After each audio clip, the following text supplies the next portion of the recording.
श्री राम ने तिनके को बनाया ब्रह्मास्त्र। इंद्र के पुत्र जयंत को मिली ऐसी सजा। रामायण में इंद्र देव के पुत्र जयंत का भी वर्णन मिलता है। एक बार अंधकार में आकर जयंत श्री राम के बल को देखना चाहते थे, जिसके लिए उसने कौवे का रूप धारण किया और माता सीता और श्री राम के पास पहुंच गया। वहां जाकर जयंत ने कुछ ऐसा किया कि श्री राम ने एक तिनके को ब्रह्मास्त्र बना दिया। आइए विस्तार से जानें इस कथा के बारे में। रामायण में जब भगवान राम 14 वर्षों के वनवास पर थे, तब एक ऐसी घटना हुई थी कि श्री राम को इंद्र के पुत्र पर बाण चलाना पड़ा था। देवराज इंद्र और उनकी पत्नी शची के पुत्र जयंत के बारे में कई कथाएं देखने को मिलती हैं।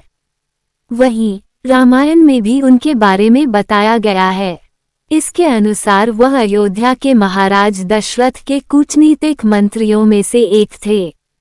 अहंकार से भरे जयंत एक बार श्री राम के बल को अपनी आंखों से देखना चाहते थे। इसी के चलते उन्होंने कुछ ऐसा किया कि भगवान राम को जयंत पर बाण छोड़ना पड़ा। आइए विस्तार से जानें जयंत, श्री राम और माता सीता की इस कथा के बारे में। श्री रामचरितमानस में तुलसीदास ने इस प्रसंग का वर्णन किया है।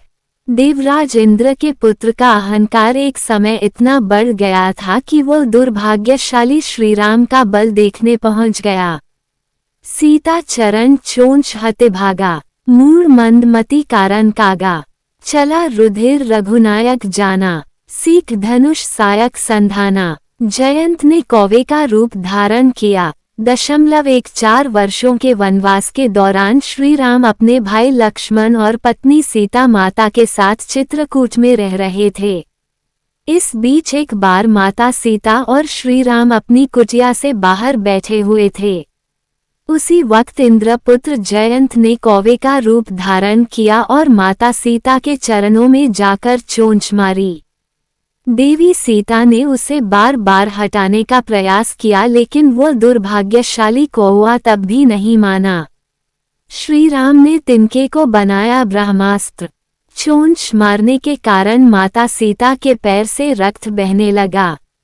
जब भगवान राम को इस बात का पता चला, तो जयंत का अहंकार दूर करने में उन्होंने जरा भी देरी नहीं की।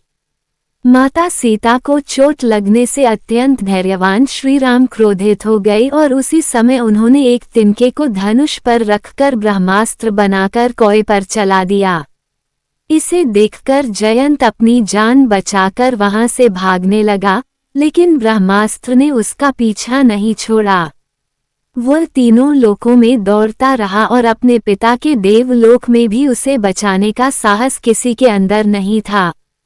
उस समय नारद मुनि ने इंद्रपुत्र जयंत से कहा कि केवल स्वयं श्री राम ही तुम्हारे प्राणों की रक्षा कर सकते हैं। श्री राम ने ऐसे बचाए जयंत के प्राण। अपनी जान बचाने के लिए जयंत वापस चित्रकूट की कुटिया में श्री राम के चरणों में जाकर पड़ गया और उनसे अपने अपराध की क्षमा मांगने लगा। जयंत ने कहा कि हे प्रभु, आपके अतुलित बल और आपकी अतुलित प्रभुता को मैं मंदबुद्धि समझ न सका। मुझे अपने कर्म का फल मिला है, मेरी रक्षा कीजिए। तब विनम्र स्वभाव के व्यक्तित्व वाले श्री राम ने उसके प्राण बचाने के लिए अपना कोई अंग देने को कहा। इसके बाद जयंत के कहने पर ब्रह्मास्त्र ने उनकी दाईं आंख फोड़ दी। अपनी पत्नी सीता की पीड़ा को देखकर धैर्यवान श्री राम को भी क्रोध आ गया और उन्होंने जयंत का अहंकार तोड़ने के लिए ये कदम उठाया। लेकिन बाद में क्षमा मांगने पर श्री राम ने जयंत की केवल एक आंख पर प्रहार करके उसे क्षमा कर दिया।